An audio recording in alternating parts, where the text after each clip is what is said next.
Hey everybody, Jeff from Hartville Hardware Power Equipment. Today we're going to be using the 1025R and we're going to use the 120R loader. We're going to be going through how to take this loader on and off and showing you how easy that is. Alright, let's hop into it.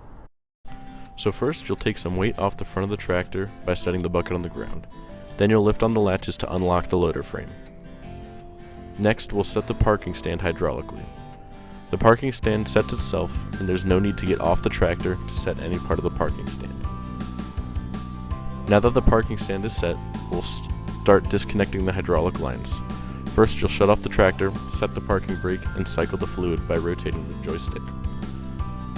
The hydraulic lines are quick disconnect couplers, so they're easy to take on and take out. They are also color coordinated, so you know which line goes into which port, and all the ports and lines have plugs, so you can keep them clean and keep hydraulic fluid in. After the lines are disconnected and the plugs are set in place, you can drive out of the loader frame, and then your 120R loader is all the way off.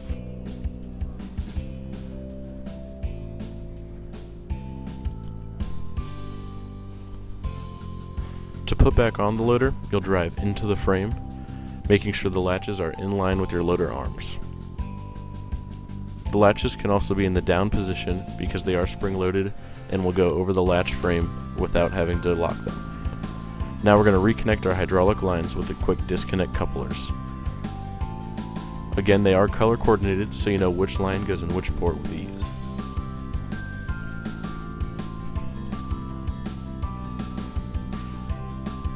After all the lines are connected, we'll start to get the loader into position. You will use the joystick to pull the loader back into position. Again, the latches are down in the locked position, and they will lock themselves once they are correctly in place. After the loader is in place, your loader is back on and you're ready to start your projects again.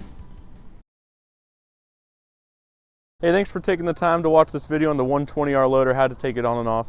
As always, Jeff from Hartville Hardware. See you next time.